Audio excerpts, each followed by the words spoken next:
welcome back to my channel, The Crafty Quinn. If you love that high-end MacKenzie-Childs look but not the price tag, these crafts are for you. I'm sharing 4 spring-inspired DIYs using Dollar Tree items. Plus, wait until you see the last one. In today's video, I'm doing a giveaway, so please stay tuned throughout the video for more details about that. So DIY number 1, we are starting off with this chick shadow box. I love this pattern paper that I got from Hobby Lobby.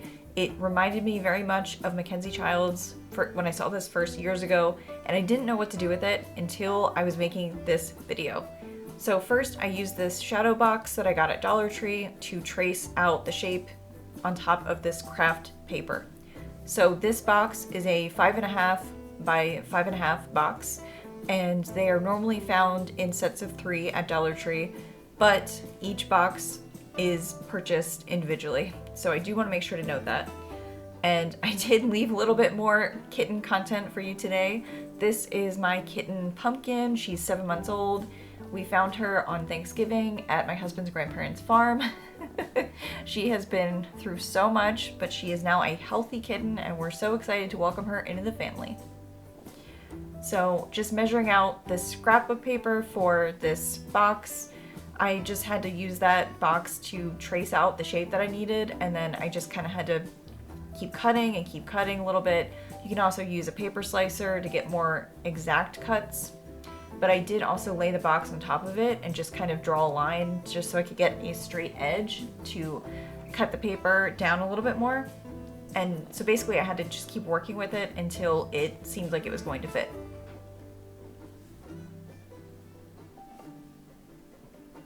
They don't make it easy to cut the paper in these shadow boxes at Dollar Tree for sure. So eventually when I got to the end, I ended up using my X-Acto knife and just making sure I got an exact cut there. You might hear my kitten purring because she is in my lap, so maybe you'll have some kitten ASMR.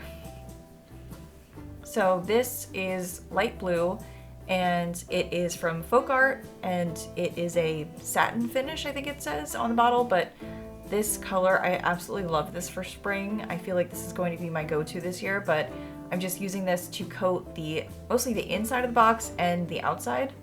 And I did go through it. I painted all 3 boxes because I thought I was going to make 3 shadow boxes, but then I just really liked this one. So I'm gonna save those 2 boxes over there. And this was not ideal way to use the craft glue stick, but I just kind of grabbed whatever thing I had close by to lay this on top. So I put the scrapbook paper inside of the shadow box and just pushed down until it stuck. So I used to use a Craft Bond glue stick, but it shifts around too much because you're supposed to be able to move it, and then I felt like it didn't have a strong hold, so now I'm just using a regular craft glue stick. So this is Summer Porch from Folk Art. I absolutely love this color. I use this, I feel like, every summer. I used a little too much paint on this Dollar Tree chick though, so I am going to take off some of the excess and put it on my paint tray. All of this I got from Dollar Tree, the paintbrush, the wooden chick, even the little the paint tray as well. I included some more painting for you guys today just so I could leave in the kitten footage too.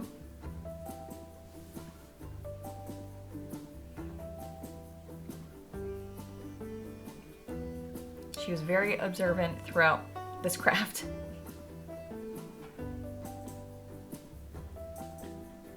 So once I had the chick completely painted, I used this Waverly pumpkin color. It's a chalk paint, and I felt like it was the perfect orange shade to go with my chick. So I just painted the beak, and now I'm painting the legs right now. It is such a stark difference in color that I felt like maybe I needed to do a little bit more to the beak and the feet. So then I took my Waverly Antique Wax and I just used a teeny tiny paintbrush, just really skinny thin one, and kind of drew an outline on the inside. I did a little outline in the beak, and I know it's hard to see from this angle. I should have zoomed in a little bit more, so my apologies. But I did draw basically an outline of the the legs and the nose, and then I realized it was a little bit too dark, and it's so hard to tell from this angle, but it was too dark, so I just kind of like tapped it with my finger and just kind of faded it a little bit. But then we are going to distress this a little bit too with my antique Waverly wax, and I thought, let's give it some rustic charm. So I feel like the look I'm going for today is more like rustic MacKenzie-Childs, if that's a thing. Which I feel like some of the vintage patterns of hers are. There's a lot of browns and whatnot. So we are using some squares. These are these little tiny wood squares from Dollar Tree. I always find them in the Crafter Square section. And since this is a shadow box, I really wanted this chick to kind of have that 3D standout look.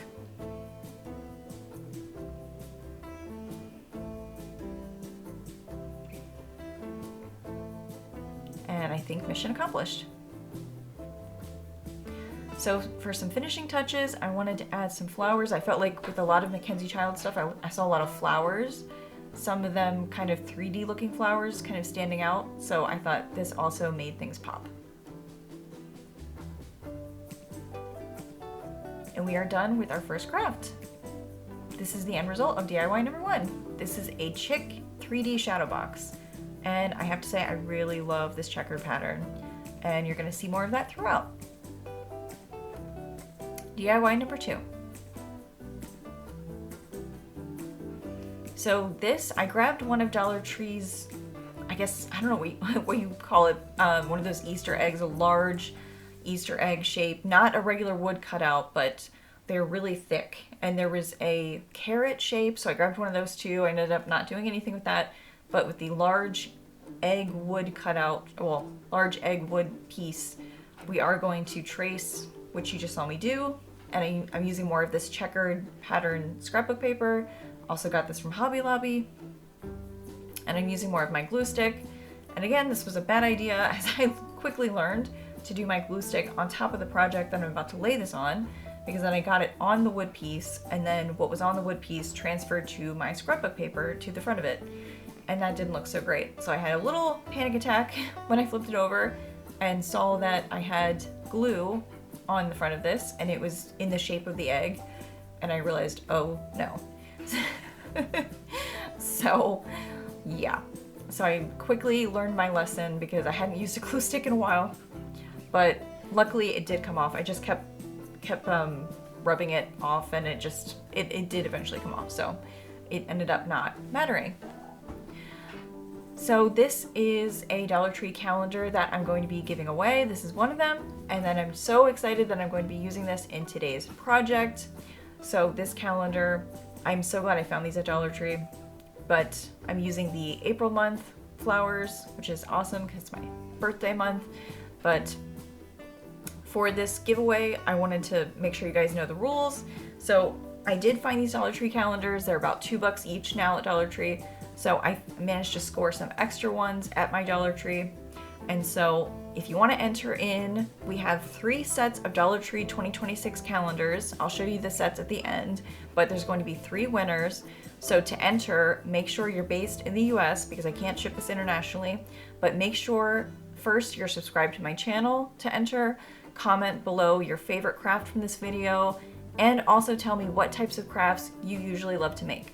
And that's it. It is free to enter. All I'm gonna do is I'm gonna be reaching out to the winners to ask for their addresses. I'll be replying in the comments. If you are a winner, I will reply and make sure it's actually me responding to you, because there's a lot of scams out there, and just know that I will not be asking you for any payment or anything. So if anybody comments or says that they're me and asks you for payment, that is not me.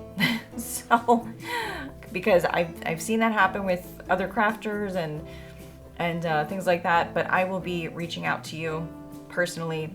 I will be replying to your comment to let you know that you won, but I'll also be announcing the winners as well, but these will be randomly drawn winners.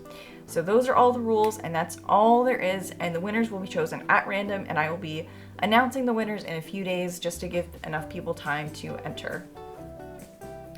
So using this calendar page from the April month of the Dollar Tree calendar that I showed you for 2026, So I did just kind of cut out those flowers, and then I laid it on top, and then I kind of made a crease, and then where the crease was, I'm just going through with my X-Acto knife and just making sure that it is exactly the right shape of the egg.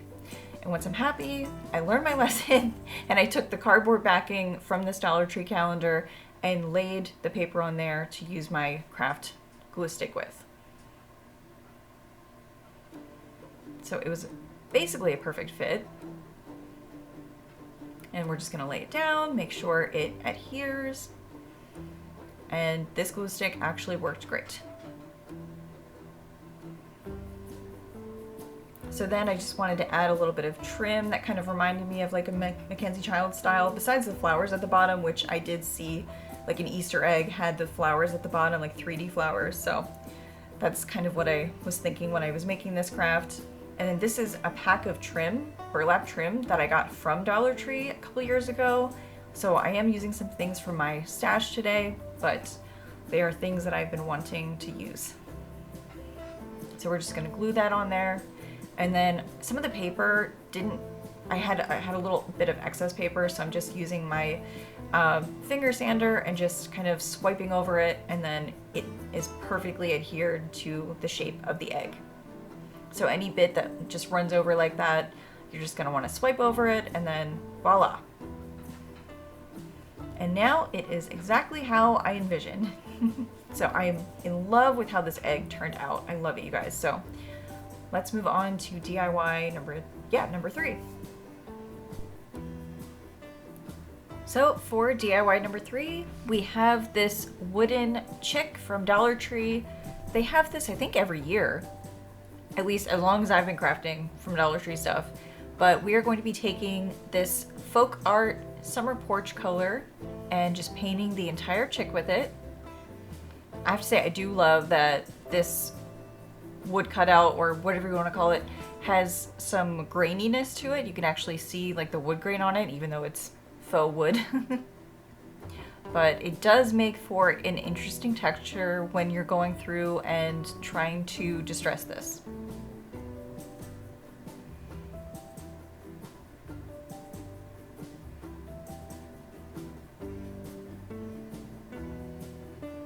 So I don't even think I needed to do necessarily 2 coats on this, because as you can tell, I used a lot of paint on the first go around.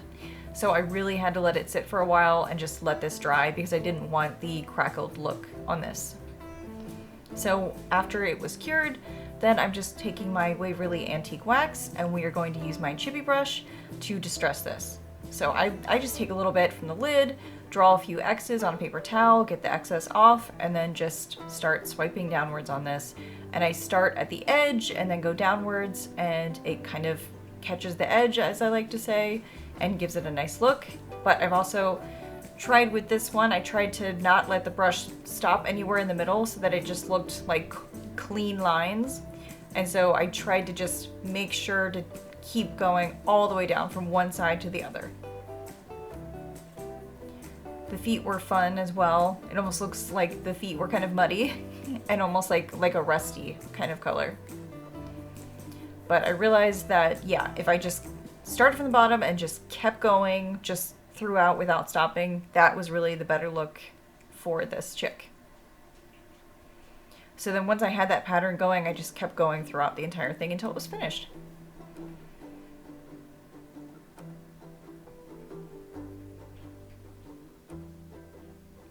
And then the antique wax really caught the grain of this. So for this, I did kind of measure this ribbon. So this MacKenzie-Childs inspired ribbon, I found this at Michael's. I'm not sure how long the spool on this thing is, but I can show you at some point. I think I hold it up, but basically I just cut off a piece that was around the size of the neck of the chick, that looked long enough to cover the neck, and then I kind of wanted to do like an X shape. Yeah, it looks like it's about 3 yards. So I kind of like to put 2 pieces of ribbon in like an X shape and then cinch them in the middle, and that's kind of my go-to, but I wanted to give this kind of a fun look, so I was like, what if I just try cutting out just like on an angle at the end of each and just see how it would come out. So I'm just trying to test out a different camera angle for this. So apologies if it looks weird, but I just wanted to give this a try so you could really get more of a feel for what I'm trying to do here. And I thought maybe it would just show up a little bit better. But I'm noticing my hands are still covering things, so maybe this isn't the best angle, but just wanted to give it a shot. So I do take my jute twine and cinch this in the middle.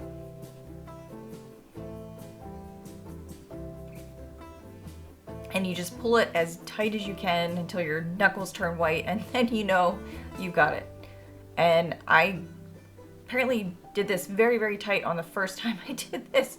Normally I feel like when I cinch it, I have a little bit of like wiggle room and I can move the ribbon around, and that's how I know I didn't cinch it right. But with this, I could not move it at all. And then my kitten was in my lap and she saw the twine.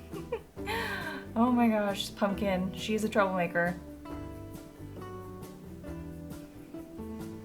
So it looks like a bit of a bow tie with a fun shape. And then I kind of wanted to give the chick maybe a collar, but kind of to show that like the bow tie is going all the way around. So I did double up the ribbon. So I just doubled it in half. Well, folded it in half. And then just cut it, and then we're just gonna glue it to the back here.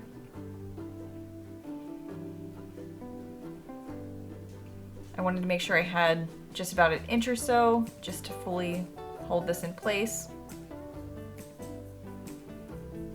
It didn't lay completely flat because it's just not a perfect edge there, but you do what you can. That is what hot glue is for.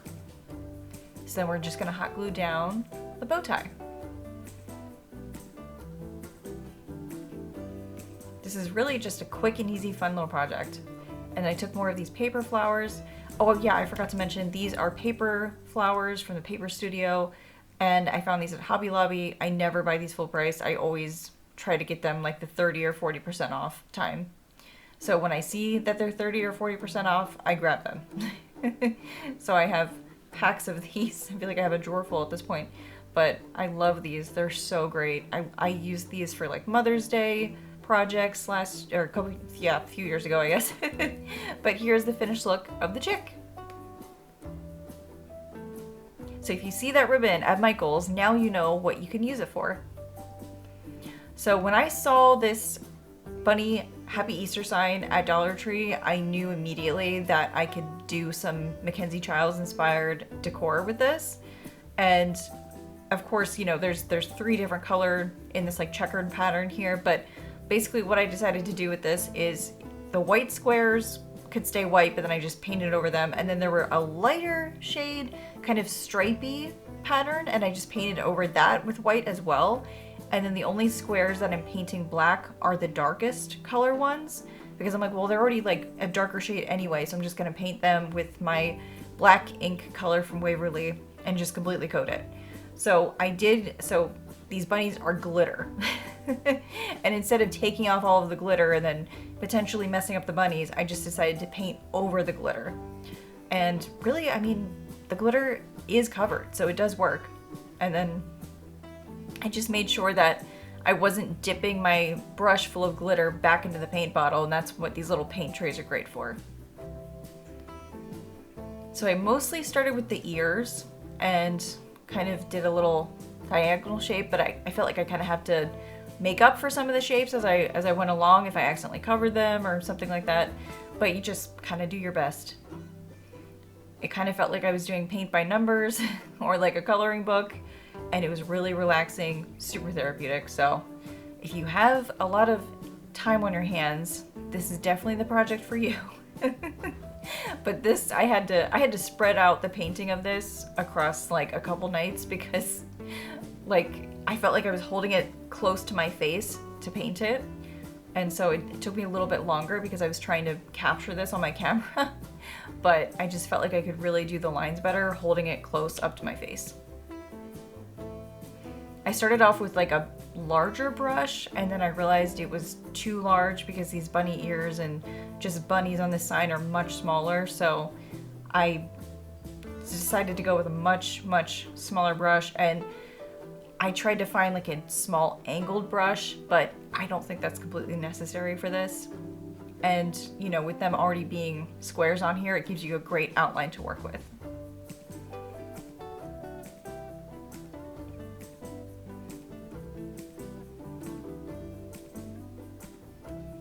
So yes, I did this for all three. I thought about potentially leaving the colors in there, and then I was like, no, MacKenzie-Childs is more like black and white throughout, as I'm really getting into that decor style and seeing what that's all about. I'm learning.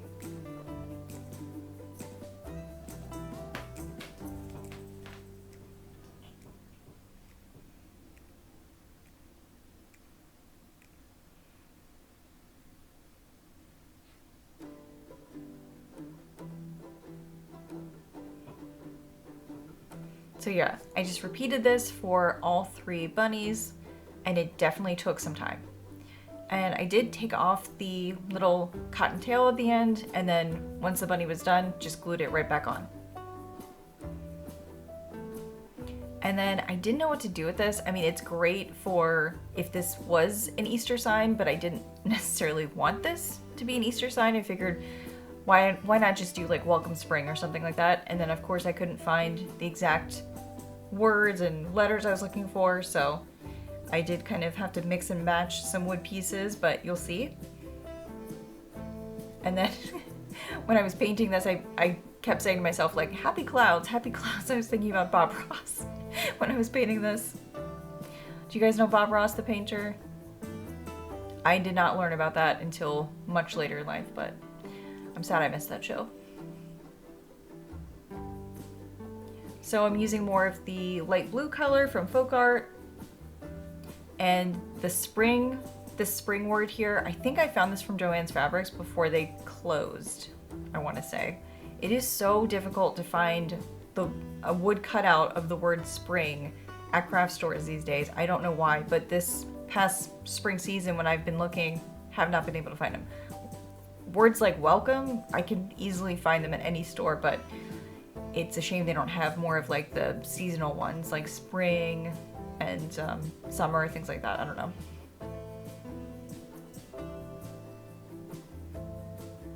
So I only did one coat, and I didn't really worry about completely coating the top and bottom of this. You're only really gonna look at the front anyway.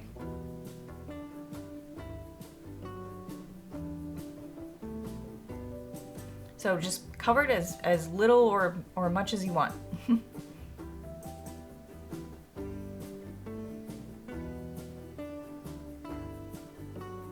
And then once they're both coated to your liking, I looked for like the thickest parts of these of the letters and just put my hot glue down and just try to put it down right away, because when you don't put much hot glue down on these things, they dry up really quick and then you're stuck, and then you got to peel off the hot glue.